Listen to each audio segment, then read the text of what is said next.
friends, welcome to our channel Angrezi Sahitya. Today, we are going to explore one of the most fascinating plays by William Shakespeare, The Tempest. It's a play filled with magic, betrayal, love, and important lessons that still speak to us today. Whether you are familiar with Shakespeare's language or not, don't worry, we will break it all down for you in easy to understand English. So, sit back, relax, and let's journey through the enchanting world of The Tempest. Before we start this story, let's discuss the important points of The Tempest. The Tempest is widely regarded as one of the William Shakespeare's most enchanting and enigmatic plays.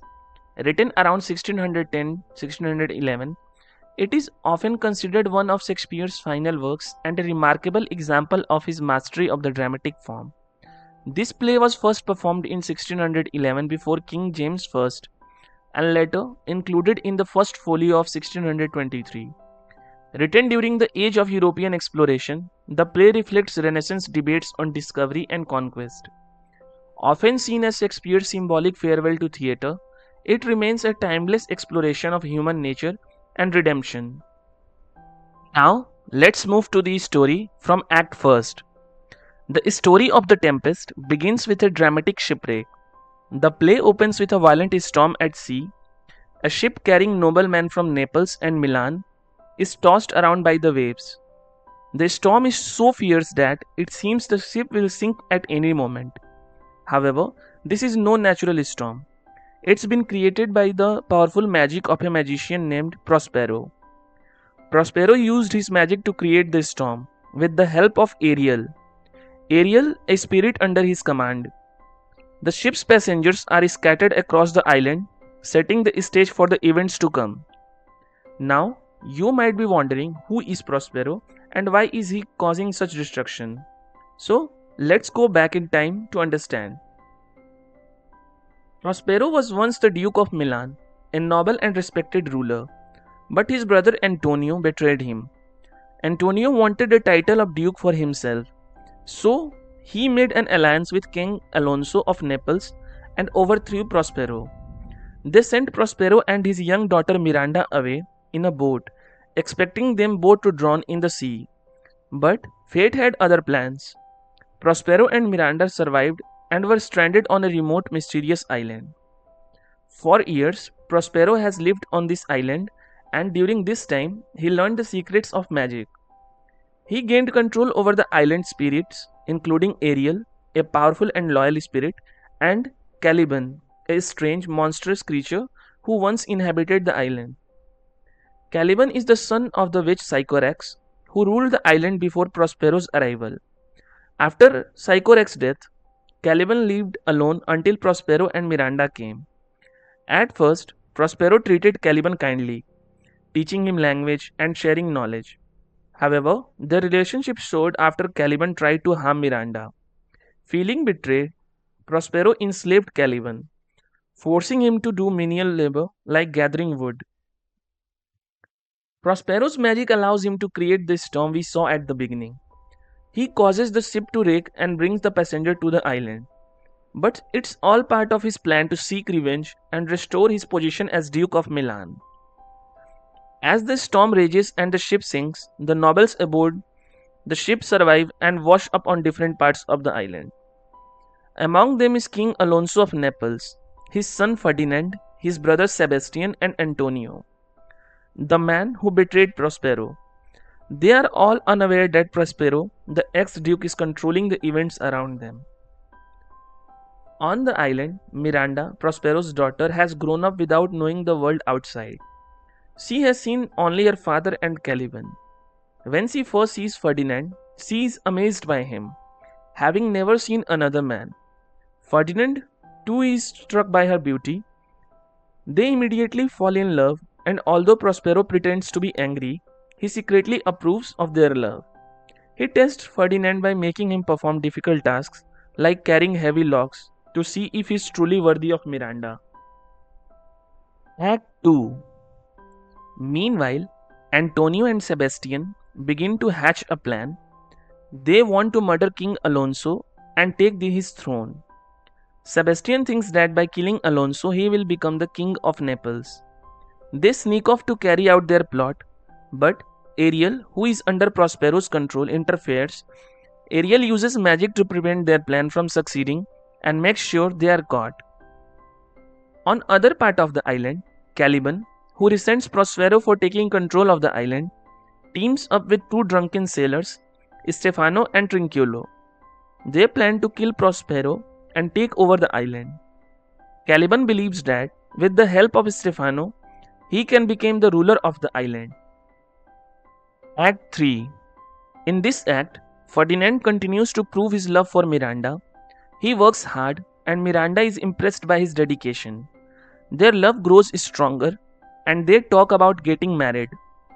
Prospero watches over them, but he is secretly happy that they are in love. Meanwhile, Caliban meets Stefano and Trinculo, tells them that if they kill Prospero, they can take control of the island. The three of them makes a plan, but they are foolish and drunk, which adds humor to the story. Ariel sees the trouble they are planning and decides to stop them. He uses magic to confuse Caliban, Stefano, and Trinculo. Ariel leads them off track by playing beautiful music that distracts them, stopping their plan from succeeding. Act 4. In Act 4, Prospero agrees to let Ferdinand and Miranda get married. To celebrate their love, he creates a magical show with dancing spirits and beautiful music. This show represents happiness, love, and the promise of a bright future for the young couple. However, Prospero doesn't forget about the danger that Caliban, Stefano, and Trinculo pose. He creates a trap for them. He uses shiny clothes to distract them. Caliban, Stefano, and Trinculo are so interested in the clothes that they forget about their plan to kill Prospero. This shows how greedy and foolish they are compared to the true love that Ferdinand and Miranda share. Act 5. As the play moves towards its climax, Prospero decides it is time to bring everyone together. He uses his magic to bring the separated characters to one place. One by one, they stand before him. He confronts his brother Antonio, who betrayed him all those years ago.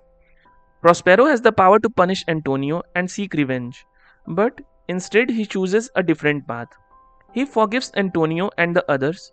He realizes that revenge will not give him peace and that forgiveness is a more powerful choice. Prospero also reveals to King Alonso that his son Ferdinand is not dead but alive and in love with Miranda. Alonso is overjoyed to hear that his son is safe. Ferdinand and Miranda's love story symbolizes the idea of new beginnings and hope for the future. Prospero agrees to bless their marriage, which will unite the kingdoms of Milan and Naples. In the final moments of the play, Prospero decides to give up his magical powers. He has accomplished what he set out to do. He has forgiven his enemies, he reunited his family, and ensured a better future for Miranda and Ferdinand. Prospero releases Ariel from his service as a token of gratitude and kindness. Ariel has been loyal to Prospero throughout the entire journey, and now he is free. With his magic gone, Prospero is ready to return to Milan to reclaim his dukedom. He makes a heartfelt speech asking the audience for their applause as a sign of his release from the island and his return to the world. Caliban is left behind on the island to face whatever fate awaits him. The play ends on a note of reconciliation, peace, and hope. Prospero has learned that forgiveness is more powerful than revenge, and the future looks bright for the next generation, represented by Ferdinand and Miranda's love.